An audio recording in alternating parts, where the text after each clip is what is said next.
Good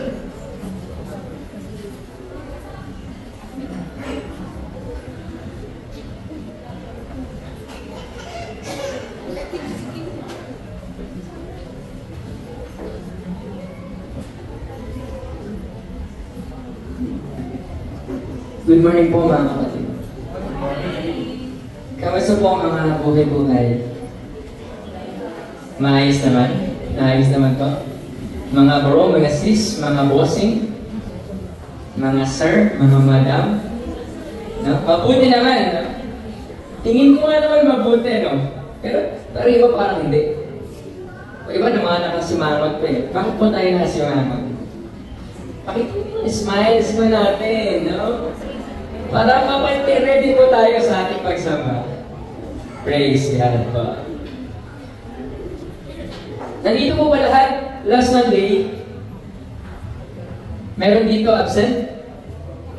Meron tayong mga bisita? Welcome po sa inyo mga kapatid. Quick recap po. Who's the father of all nations? Abraham. Father of suffering? Oh. Father of wisdom? Solomon. Father of lies? Satan. Nahiya kayo sabihin? Nahiya kayo sabihin, no? Ka-close niya, no? Sabi ko na. Sabi ko na. Yan ba? Kasi po, si Satan, mga kapatid, one of the chief arsenals or weapon po ni Satan po is to deceive us. Mag-implant, itis po tayo to commit wrongdoings. And most especially po, yung deception, yung pandaraya. In a world full of lies, and if you already live long enough here in these words, may mga senior na po ba rito? Seniors? Wala pa. Oh, may seniors. Praise God. Nandito po, no? Nakakasama po rin po. Praise God. Di ba? Nasapa po ang ating mga seniors. Siguro po, if you already live long enough here, you can tell na napakarami mga kasinungalingan dito po. May mga original, merong fake, merong mga pretenders.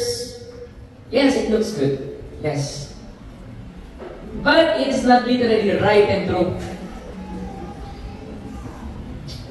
There is some good to hear in our point of view, but that really came from the Lord. And just because Satan didn't have the capability to create genuine things, therefore, lahat ng kinikreate ng Diyos, gagawa niya ng fake, next slide, ng fake, ng frauds, yan, mga scams, mga hindi authentic, and all lies. Ba't kaya ganun? Ginagawan po ni Satan ang imitation whatever God created. Kaya, no? And ito po, si Satan is very consistent doing that since from book 1 up to the last book of the Bible. Buti pa si Satan consistent? Tayo hindi. Bakit ganun?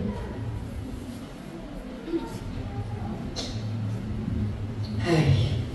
Satan is always mimicking whatever God does. And have you ever imagined, basta mahal pinipili. Now, $100 of bag na Louis Vuitton. LV, wow. May bili po natin yun ng mura dito sa... Alam na alam. May mga naka-LV siguro dyan. Legit ba yan, bro? Legit ba yan, sis? Check natin mamaya. No. Alam niyo po, no? Dami kasing fake na sa ngayon eh. Sino ba dito yung nangangati yung paa para suot ng Class A imitation na sapatos? Ng damit na fake eh, pag hindi branded. Kasi hindi genuine yung materials. Pero gano'n, di ba? Hindi po. Parang hindi ka komportable. Nagkaka-rashes, allergies. Wow, goodness mayaman, no? Only that touches my skin. Who touches yours?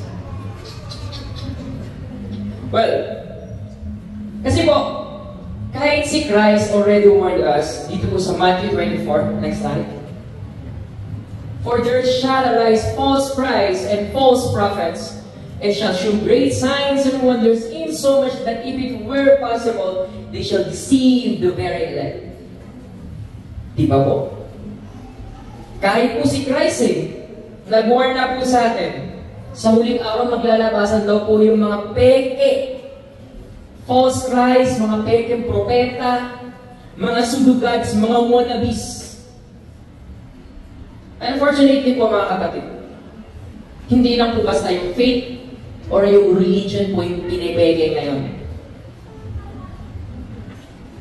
Even friends, teachers, pastors, no? Ito lagi po tayo nahuhulog dito, yung mga peking opportunities, fake relationships. Totoo ba yung relasyon mo ngayon? Totoo ba yung kasama mo ngayon? No? Fake genders.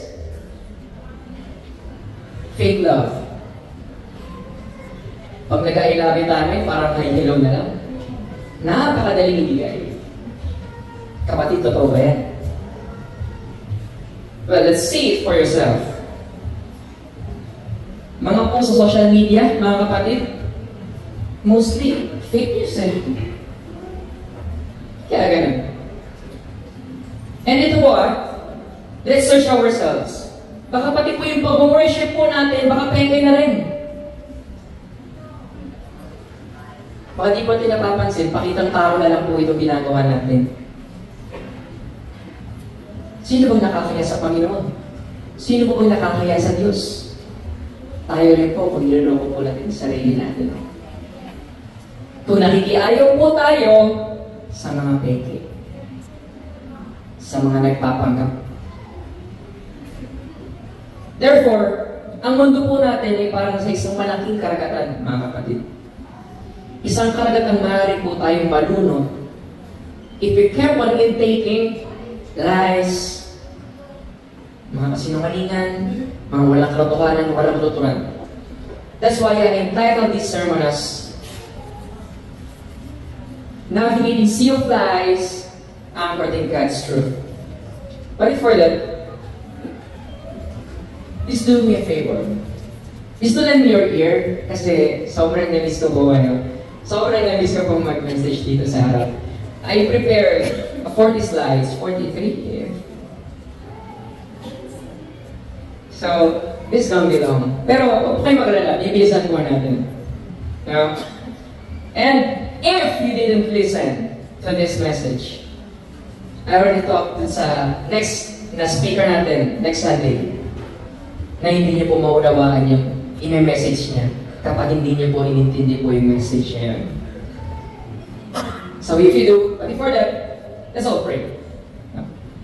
Father God in heaven, Lord God, maraming salamat po.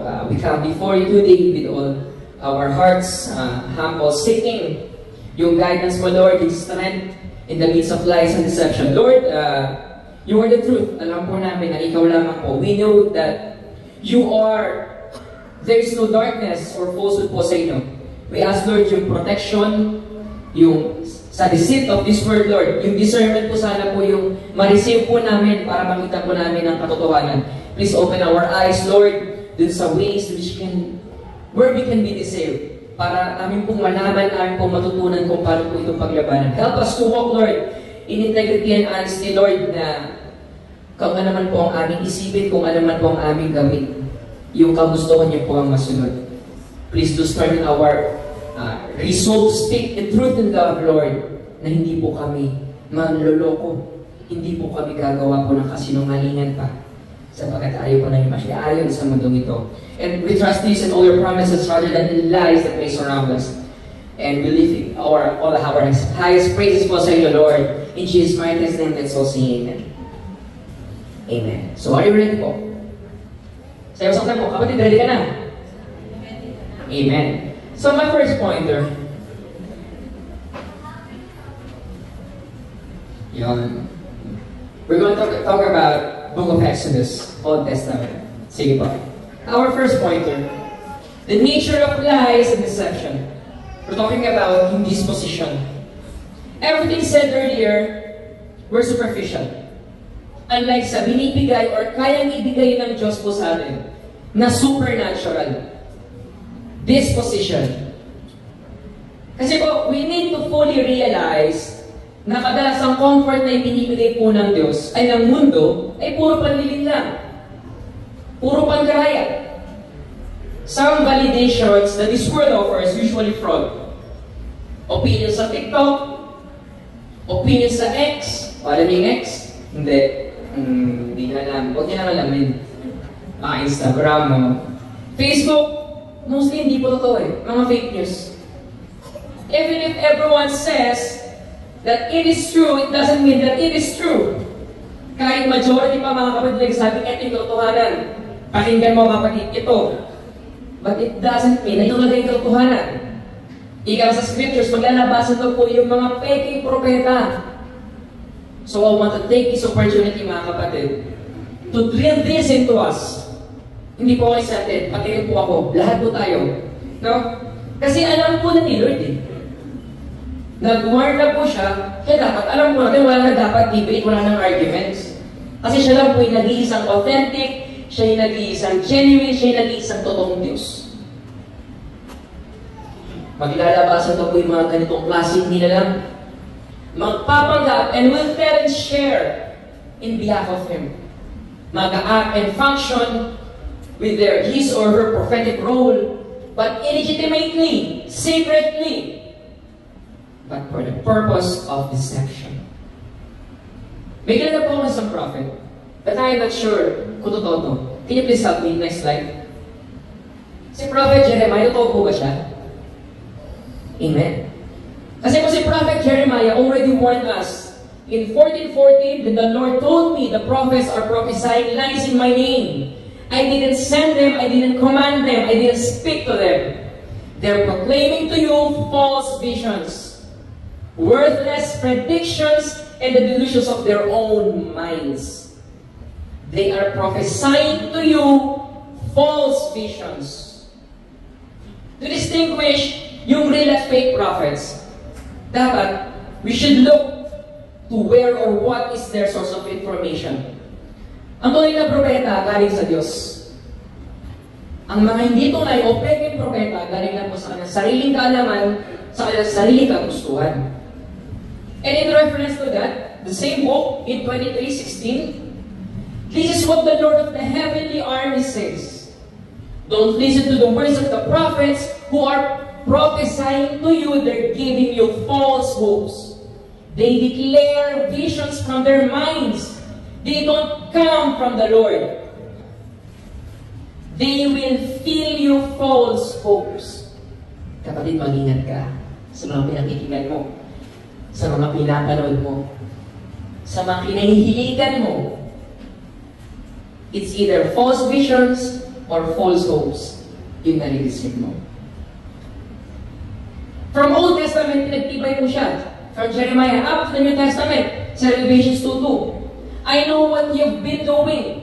Your toil, your endurance. I also know that you cannot tolerate evil people. You have tested those who call themselves apostles, but are not, and have found them to be false. Can you still remember yung message ko po dati? Previous message lang. Yung nag-play tayo ng short video. Yung tungkol dun sa safety ladder. Ninagaya pa ako kung sino gustong sumama para umorder kasi buy one take one naka-sale. And wala akong gustong sumama umorder po sa akin. Sakla. Kasi po, nakita po natin sa demo na nag-fail po yung ladder. So hindi siya safe, hindi siya durable. And now, since na-examine daw po natin, since na-test po natin, dapat ma-discover po natin kung sino at ano ang totoo. Because it doesn't mean na dahil ito ay familiar, ito ay totoo. May mga familiar po kasi mga kapatid na nalilin lang. Diba? May mga influencers ngayon, ginagamit pa sila ngayon na pang-share ng Word of God. Wherein yung main context is pinabaluktot. Pilit po tayong pinai-intake ng kasinungalingan, ng kamalian. Para lang po, ma-judge, para ma-justify po yung mga tiwali po natin ginagawa. Wherein next slide po. Where in fact, mga kapatid, yung salitang familiar, nandyan po yung salitang liar, familiar, liar, worldly.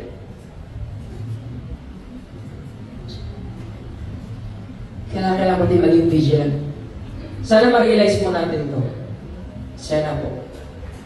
Tayo po kasi pag dinadaya tayo, mga kapatid, hindi pa rin alam dinadaya tayo. Di ba po? Kasi if we knew that we're being deceived, hindi po tayo madadaya. Kasi aware ka. Kasi alam mo. Di ba? Kasi pag dinadaya ka, hindi mo alam eh. Inutakan ako pala nito. Di ba? Naisahan ako nito. Hindi mo alam na dinadaya ka. Pero pag alam mo na dinadaya ka, hindi ka madadaya. Di ba? And yung deception na to, it is maintained by manipulation.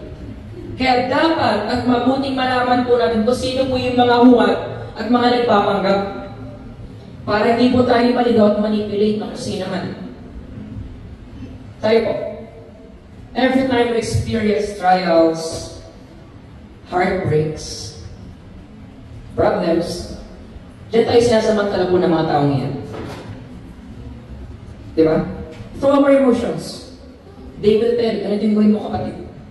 Brad, ganito yung gawin mo. Ganyan. Example, you love someone you love.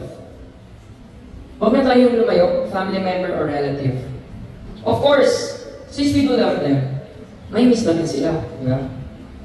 And we wish na sana makausap na din sila, panaginip or what. And this word offers, kapag gusto natin makausap yung ating mga namayapang mga mahal sa buhay, lumalapit tayo sa mga espiritista. Espiritista. No? Nais ko po makausap ang nanay ko. Kalilibig lang po kaninang few hours ago, namiss ko na po eh. Kumana sa'yo, kanyang sumapi sa akin kung sino ang espiritu. Kumapit ka. Titirik-tirik pa ngayon niya mata. Sumapi na. Anak ko! Ako ang nanay mo!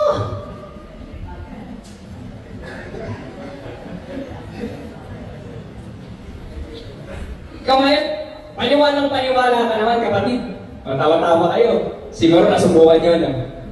Yan sinasabi ko sa inyo kapatid, huwag tayong maloko. Yan po kasi yung karamihan sa atin na nasa mantaling nararamdaman natin. That's why, there's this high possibility na baka hindi mo na yung kausap mo o yung pinapakausap sa'yo. Maaaring demonyo po yun na pinaglalaroan po yung puso at isip mo. Na sinasamantala yung brokenness mo, sinasamantala yung fragility mo, na alam na mahina ang utak nito, mahina ang puso nito, mahina ang paniniwala nito. Kaya mo itong i-control, kaya mo itong i-manipulate. It's so sad that we fell into this deception. Manipulation of emotions. So the next one. Exposing of lies and deception. This is the body. Our desire. Desire. Next slide. Hindi lahat po ng desire masama, kapatid. Hindi po. Pero yung unchecked desire, yung walang accountability desire, ito yung nagiging breeding ground ng deception eh. Diyan po mas lalong lumalakas at mas lumalayo yung pandaraya. Because a simple desire can eventually maging idol. Uy, idol ko yan, idol ko to. Yan, sino idol mo? Di ba? Pwede natin maging Diyos. Pwede natin sampahin. And baka hindi po natin nalalaman or hindi na po tayo aware na baka wala na utos sa kautosan ng Diyos. How can we know if our desire is already our idol? If we pray to God, hindi ginarad sa'yo, nagalit ka, most likely idol yan. Because you can accept the fact na hindi pinagalob sa'yo ng Diyos yung hinihingi mo. When something's taken away from you, kasi sabi ng Diyos, hindi ito nakarapat at makakabuti sa'yo. Hindi nagalit ka. Idol yan. No? Kasi sa vision mo, kailangan ko to eh. Bakit hindi mo ibigay, Lord? Kailangan ko to. No? Or hindi naman. Eh, kailangan mo kasi ng sasakyan. Nag-wish ka, sports car. Hindi binigay sa'yo. Binigyan ka lang bisikleta. Sports car, bisikleta na binigay sa'yo. Layo. Baka gusto ni Lord, mag-exercise ka. Di ba? Para maging healthy ka. Di ba? That is an idol. So what's an idol? American Idol? Ano yan? Biblically speaking, an idol is anything created that is regarded equal to or greater than God. No? Yan paborito natin yung idolatry. You're looking on created things na ang Diyos na nga makapagbigay po sa akin. And you kept on worshiping, misdirecting, confiding your heart, which can bring peace in you or security in you kapag hindi mo ito nagawa, pag hindi mo ito nakuha. Do you still remember you starting Abraham? Sunday school, please do help me. How many years he prayed na magkaroon ng anak? How many years?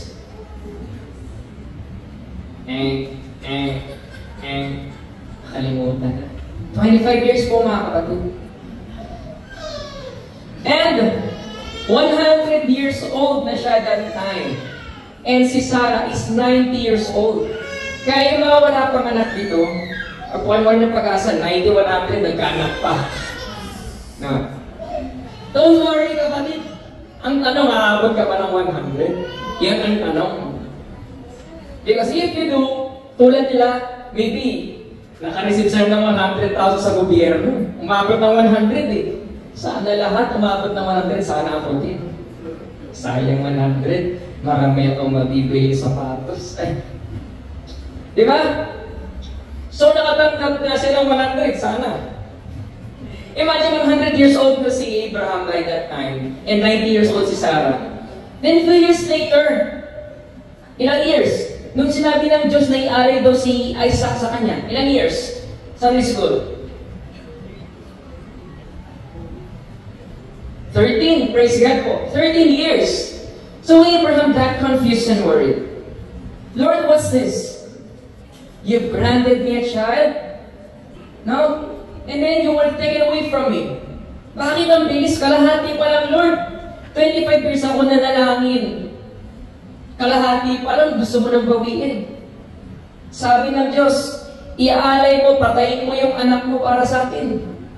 Bakit ganun? But the question is, gusto ba talaga ng Diyos patayin ni Abraham yung anak niya para iaalay sa kanya? There was this possibility po kasi, napaka Abraham started idolizing Isaac.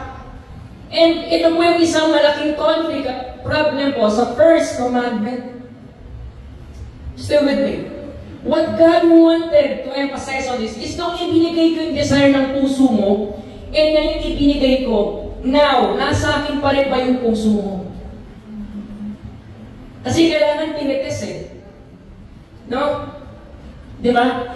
Kaya God sometimes allows us to lose things. No? Para malaman if our hearts were still with Him. Baka kasi hindi na Diyos yung Diyos mo. Baka hindi na siya ang sinasamba mo. Pag nagkakaroon kasi tayo ng blessing, nakakalimutan natin yung nagpala. Tuwang-tuwa lang tayo. Yes! May bonus! Yes! Profit sharing! Bakit ganun? Ang gustong patayin po ng Diyos ay idolatry sa puso po natin. Sa puso ni Abraham. Idolatry doesn't always start off bad. Kapag nagkaroon ka ng idol, inspired ka. No? Idol ko si ganito. Yan, idol ko si ganyan. And it's mostly good things. We make idols in our lives. So we tend to think na yung idolatry, mga kapatid, only comes in the form of wooden gods. Tama ba? Yun ang pagkakaalam natin. Yung mga tributo lang yung pwedeng i-idolize. Hindi po. If we're not aware, we can also idolize money. Money, career, lifestyle, partner, desired future, gadgets, family members, relationship, sex, without even realizing it. Kaya kapatid, be careful. In money, do you think God truly wants our money? God wants to exile yung idolatry sa puso po natin, yung love natin sa money, yung idolatry sa mammon. Even sabi sa scriptures, the root of all evil is the love of money, yung greediness po natin sa money. We keep on wanting more and more. Because whatever has your heart is your idol. So, sino ang idol mo?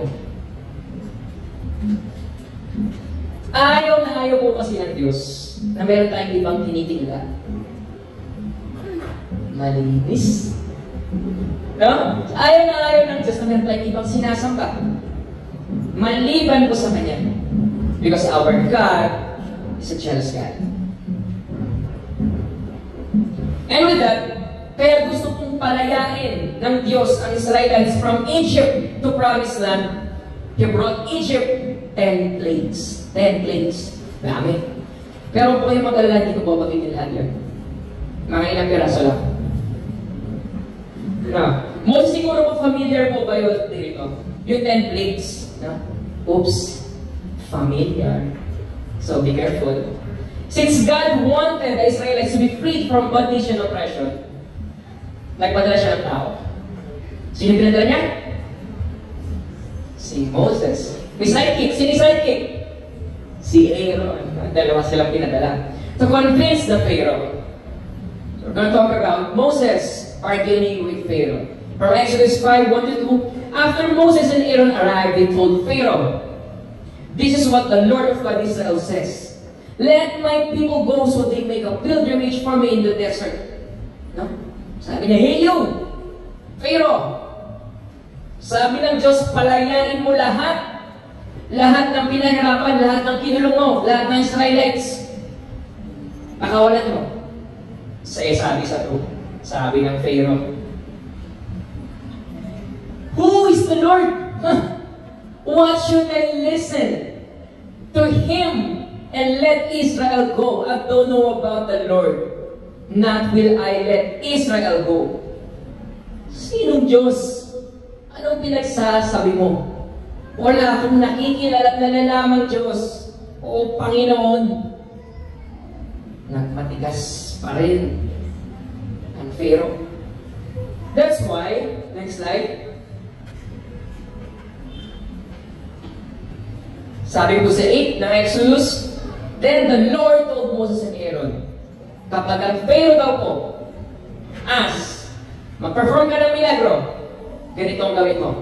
Take your staff and throw it in front of the Pharaoh. It will become a serpent." Yun daw po. Take your staff. Ano yung staff? Tumigil. No? Ha? Bakit? Stop. Ay, stop ba yan? Ano ba yung stop? Tungkol. Thank you.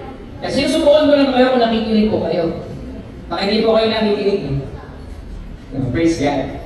Take your staff and throw it in front of the Pharaoh, it will become a serpent. And so, next slide.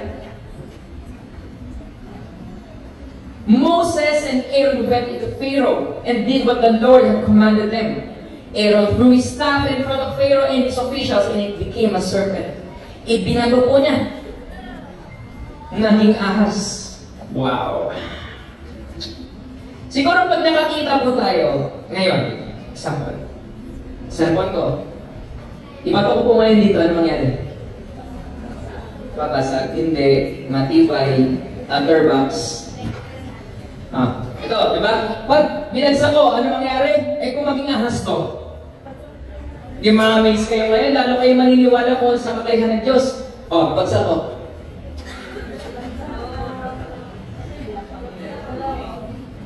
Ay, wala.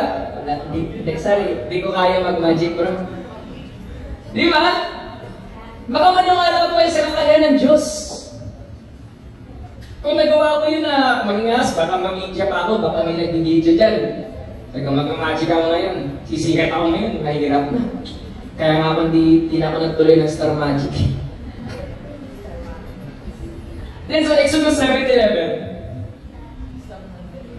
Next slide. Then the Pharaoh also called for the wise men and sorcerers, and they along with the Egyptian magicians, right schemes. and did the same thing with their secret arts. Pinagaya po yung ginawa ni Aaron. There you go, fake, mga kapatid. Fake, ipinagaya. Dahil po sa 12, next slide. So each one threw down his staff, and it became a serpent. But Aaron's staff swallowed up their staffs. Sa 12, pinagaya po. Pero dahil sa kagustuhan, ipamukha po sa kanilang lahat para ipahiya sila, para malaman nila na kasinungalingan po yung ginagawa nila. Kinain, nilunok ng ahas ni Aaron.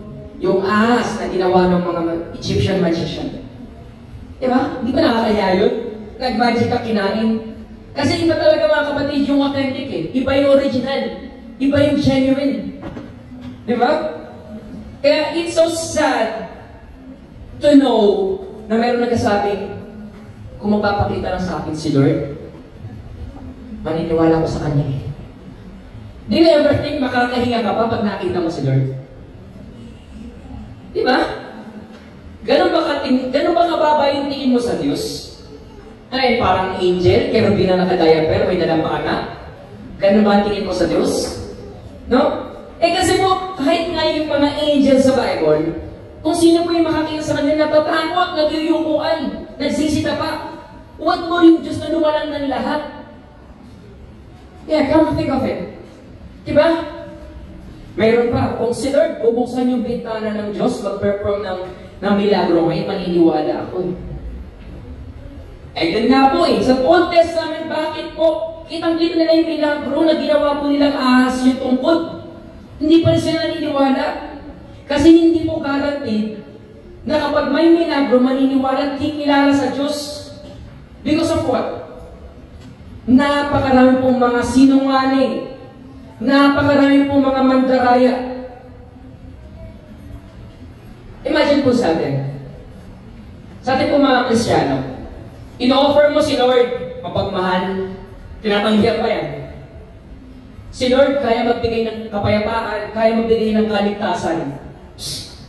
Baduy! Baduy! Sa supermarket ka makakabili ng kapayapaan. Sa supermarket ka makakabili ng kaligtasan.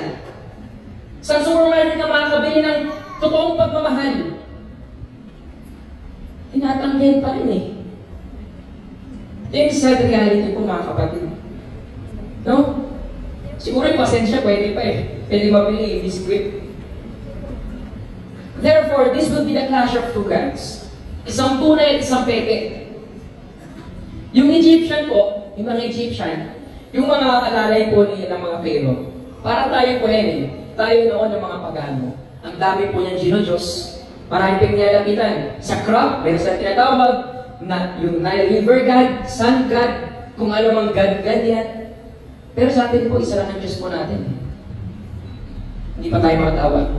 Bakit po? Nahihiya po tayo. Ba't di po tayo makatawag sa Diyos? Nasa inyo na po yung kasagutan. Nung hindi pa rin maniwala yung Pharaoh, mga kapatid, gumawa ngayon ng isa pang milagro ang ating Panginoon. They turned water into blood red. Sa Exodus 19 to 22, the Lord also told Moses, "Then Aaron take your staff and stretch out your hand over the waters of Egypt, over the rivers, over the Nile River, over their ponds, over their reservoirs, and they become blood. There will be blood throughout the land of Egypt, even in their wood and stone containers." Mga tabayan. So lahat, pati yung inamin, naging dugo. So the next one, ang nangyari daw po dun sa river, ginawa daw po yun ni na Moses. Kung ano po yung sinabi sa kanila, naging dugo talaga mga kapatid. Naniniwala po ba kayo na kayang gawin ng Diyos ang tubig na maging dugo? Siguro kung sa atin po mangyayari yun, mag-uunahan tayo yun. Kahit din alam kung anong klaseng blood type nun. Tara Brad, donate natin to sa Red Cross. No? Instant money, salo ka lang. Di ba? Pero sabi sa 21,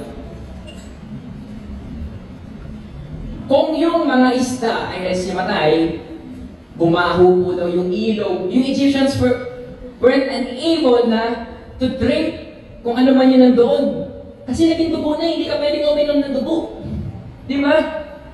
Eh sabi ng Pharaoh, kita na namin yan eh. Egyptian magician, pasok. And did the same thing with their secret arts. Ganon katigas po yung puso ng Pharaoh. Hindi pa rin sila naniniwala. Hindi pa rin siya nakikinig, parang tayo. Ba't kaya ganon o? Titigas po ng ulo natin. Parang Pharaoh. I don't know why.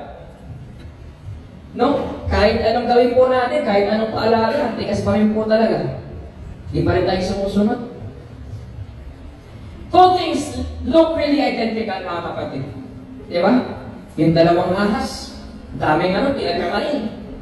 Yung dugo na ginawa, yung tubig na ginawang dugo, ni Aaron at Moses, ginaya lang din ng mga Egyptian magician. Now, how can we identify, mga kapatid, the true one or the genuine? Dito po. Guarding against lies and deception, living in the truth.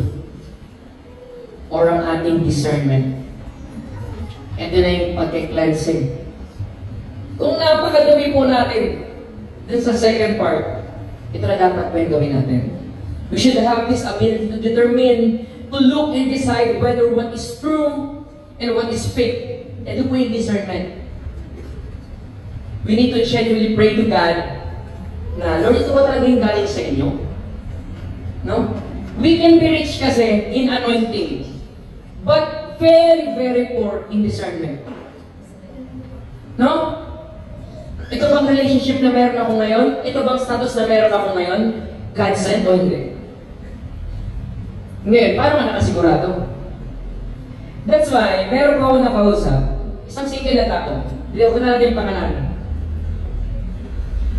I told her, never ever lower your standard because of your biological clock. Because whoever is for you, inihahanda ng Diyos yan sa'yo, kapatid. Kung sino man ang para sa'yo, critical yan sa purpose mo, kapatid. Di ba? Why? Baka ma-miss mo. Sana lahat nami-miss.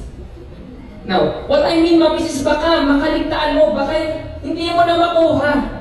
Because you kept on receiving, you kept on accepting deceptions sa mga taong hindi naman talaga para sa'yo. Hindi po kasi compatible, suitable. Nowadays, ang hapon kasi natin compatibility. No? Parehas kayo mahilig kumain. Click! Parehas kayo mahilig panood ng movies. Click! Compatible bro, kami talaga. Parehas kami mahilig gumala. Click! Mga layas. No? Click kayo, compatible. Pero kasi hindi po compatible, suitable, mga kapatid. Compatible kayo ngayon, yes. Pagbukas pakalawa, hindi na. In long run, hindi na kayo suited sa isa't isa. And to think of it, kung gustong i-level up ni Satan, yung pagkakamali natin, mamadaliin po tayo. No. Kasi po, after several years na of being together, kung hindi pa yung niloob ng Diyos, mag-apart ways lang din kayo eh. Kasi, baka compatible kayo ngayon, and eventually kasi hindi pa kayo fully developed. Pero pag dumating na yung peak or yung prime nyo pareho, hindi na mag-aalay yung interest nyo. There are gonna be a variety of changes sa mindset, sa goals. That's why we need to fully realize that we need to take time. Wait ka lang, kapatid. Wait! Tapos natin yung God's perfect timing. Kasi i-reveal ni Lord lahat ng deceptions and lies. No? Kaya pa rin kami tinatago ka pa dyan. Papuntayin si Lord yung mag-reveal, mas nakakaya. Ayusin mo na bro. Ayusin mo na sis. Kung ano man yan. No? Kasi po, next slide. Sabi mo sa katabi mo, kapatid, don't rush the process. Because you can ruin the result. Di ba? Pag minadali mo kasi pag hindi yan niloob ng Diyos, yung timing na yan, hindi maganda po yung kalalabasan. No? Amen po. That's why I use so many who settling for less. Next slide. Because we wouldn't realize yung real magnitude, yung real assignment po ni Lord na pinrepare po para sa atin.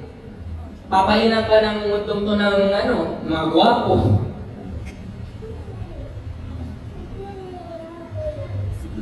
Sorry, Lord. Ginawa mo ako kasi ngayon kasalanan ko. Joke lang. Papainan ka ng mga gwapo ng maganda. Di ba? Para dito ka mag-settle down kasi ito yung purpose mo. And if you do, hindi ka na makakarating dun sa tunay na layunin ng Diyos para sa'yo. Bakit ka magsasettle sa isang tao na hindi kaya i-define yung faithfulness? Bakit ka magsasettle sa isang tao na hindi kaya i-define yung commitment? Bakit ka magsasettle sa isang tao walang standard sa buhay? Nag-settle ka doon kasi wala ka rin goal. Wala kang mission, wala kang purpose, wala kang target.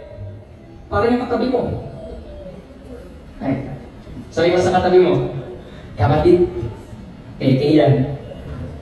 Ayusin mo yan. Di ba? Praise God. Tigil-tigilan mo na yan. Peke yan, kapatid.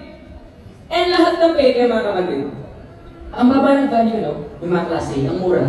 Yung mga invitation, ang mura. Lahat kasi walang ino-offer ni Satan, walang laman. Lahat ng idols will break us eventually. Now, masaya ka pa, yes. But darating yung oras, yung araw, yung panahon na masasaktan ka because it's just a temporary worship. Lahat ng fake ang hilig magtago. Kung God sent yan, hindi mo dapat itago. Or should I say, kung God sent yan, kapatid, hindi mo maitatago. Sa mga counterfeits dyan, sa mga fraud dyan, sa mga liars dyan, ayaw na ayaw niya ng advices. Ayaw na ayaw niya ng good counseling. Kapatid, allow time to reveal yung true intention ng Diyos. Kasi lalabas at lalabas yan. Pag mo nang antayin, kapatid, na si Lord yung mag-reveal, ayusin mo na, kapatid. Ito po, something personal pero di ko na isa-select or i-identify kung kayo po ito. Sa mga nagkakabalikan po dyan, sa mga dating karelasyon, yung mga nag-fail tapos nagkaroon ng reconciliation, na sana lahat. Minsan pag hindi po niloob ng Diyos, magiging distraction lang po ito sa atin. Kasi sa isip po natin, may pinagsamahan kasi kami bro eh. Sayang. Sayang yung 5 years, sayang yung 7 years, sayang yung 10 years. Katniel nga naghiwalay, 11 years. Yung pa kayang saglit lang. Di ba? Then pag nasaktan tayo, pare-pareho lang kasi kayong mga lalaki, pare-pareho lang kayong mga babae. Brad, sis, may mga matitino pa. Nasabi kasi natin na pare-pareho lang po sila. Kasi pare-pareho din pinipili natin. Why? Kasi po, pipili ka, bad boy. Kasi po, bad boy para astig eh. Then pag ginawan ka ng bad, magtataka ka ngayon. Bad nga eh. Why don't you try to pick a God-fearing man? Yung nakabarong na itim. Diba? Paminsan-minsan lang naman. No? Siguro hindi pa ready ngayon kasi may pinapaaral ka. Diba? Kaya nung di pa rin pumaniwala yung Pharaoh, sabi ko sa Exodus 8:16 to 19, Then the Lord told Moses, Tell Aaron, stretch out your staff, strike the dust of the ground, and the dust will become nuts or lice. Yung lice po kasi is, sa King James na salad, lice po rin Lord isa.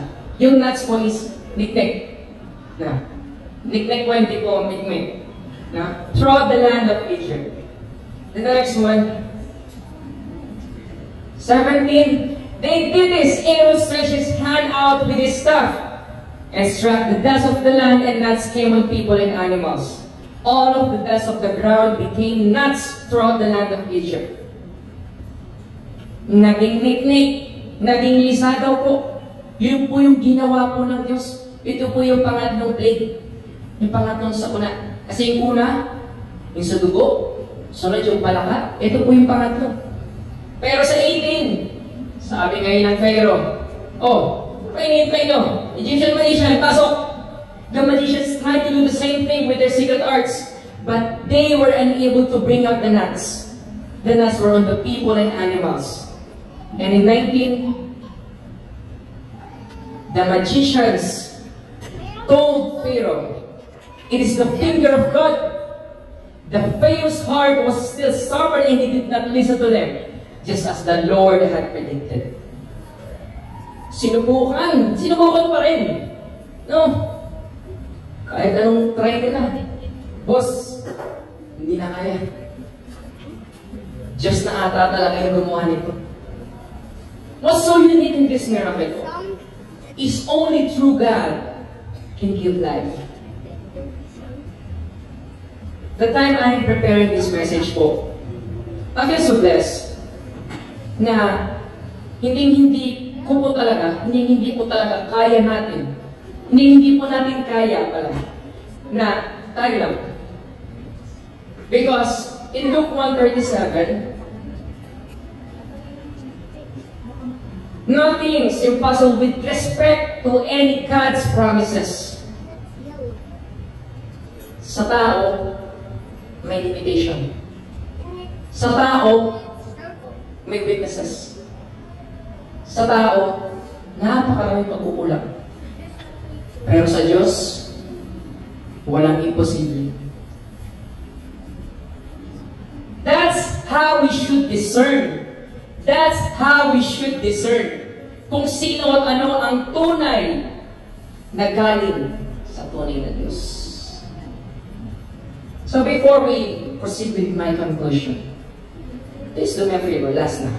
No? Sabi niya, bro, tayo mo naman hinihingi. Nakinig na nga kami, gusto mo pa kami nito sa talit na. Can you please close your eyes and bow down your heads? Because this is gonna be up to a short prayer. Now, imagine yourself in the middle of an ocean while hearing these words. Mga kapatid, our lives, our spiritual lives, we're still in the midst of conflicts. Because of what? Because of our cancerous intakes. Instead, dun po sa careful studying the pure words of God. Some of us were still clinging to the junk, conceived teachings. Bakit po kaya? Bakit po tinatangkilik pa rin po natin yung mga maling katuruan, yung mga maling gawa? Some were still in doubtful and obscure sources instead of the scriptures. Bakit po kaya? Our beliefs dun sa mga complex arguments such as couples living in outside marriages, same-sex marriages, once saved, always saved, ginagawa pa rin po natin. As what Apostle Paul said and persuaded Timothy, sabi ko, dapat we need to bring back yung lost and strayed people, mga kapatid. Para po, sila ay may aray muli sa right spiritual nutrition para po sa atin. Kasi po, sa reality, mga kapatid, amin naman pa rin sa hindi. Kahit po si Paul had rightfully predicted that the time will come, maybe today, maybe later, maybe tomorrow, that we will seek not pure spiritual foods. Mas gusto na po natin yung mga kamalian. Mas gusto po natin yakapin po yung karumihan. Pero sa ating po mga Kristiyano, dapat tayo po maka-ensure na dapat we're gonna be handling the word of truth. Paano? Mga kapatid, we should be the first one to apply this into our lives. Tayo po mga Kristiyano, dapat we should be the one who's firstly mag-crave. Tayo po dapat yung maghutom sa salita ng Diyos. Tayo po yung mag-starve sa salita ng Diyos. Kasi po mga kapatid, let's not place ang ating Diyos as our second option. We're in the first place, we're being prioritized by Him. So let us pray. Lord God, as we close this message, this time of reflection, we lift our hearts to you, Lord. We seek for your truth. na i-guide niyo po kami sa lahat ng bagay. We thank you, Lord, for being the light that exposes the darkness, yung unwavering commitment po, Lord, dun sa justice po at righteousness. We entrust all matters sa visit sa inyo pong kamay, Lord, knowing that you are the ultimate judge and redeemer. Help us, Lord, to entrust your perfect justice and mag-rely po sa salita niyo po, which is the truth that sets us free. We ask, Lord, protect po kami, Lord, sa kung anong pong kasinungalingan, kung anong pong deception po, that may seek to lead us, na kami po ay maligaw. Lord, give us wisdom, Lord, to discern truth from falsehood. Lord, hindi po namin kaya. Lord, please give us the courage to stand firm in honesty. Kung alam mo pong kasinungalingan po ang aming marinig, bring clarity lahat sa lahat po ng nangyayari po sa amin, Lord. Lalo po kapag kami po nabubuluhan. Once again, Lord, maraming salamat po sa constant presence niyo po sa buhay po namin. For the peace that comes from walking your truth. May you live this place with renewed hearts, Lord. That the step of this church, Lord, is dadala po namin yung katotohanan at kaya po namin paglabanan po kung ano po yung kasinungalingan, karamihan po ng mundong ito. Lord, ready na po kami mamuhay in integrity to reflect your light in all that we do. And these are all please in prayers in Jesus' mightiest name by the guidance of the Holy Spirit and so saying amen. Amen. So how was it? Let's be inspired po mga kapatid sa 1 Peter 2:2, 1 Peter 2:1, 2 Timothy 3:14-17, 2 Timothy 2:15. Lahat po ng pinanggit ko po kanina, while all your eyes closed, is nandyan po.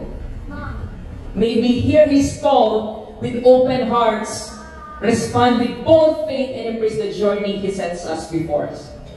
Kasi po yung purpose natin. Kasi po, si Satan can promise to give us happiness.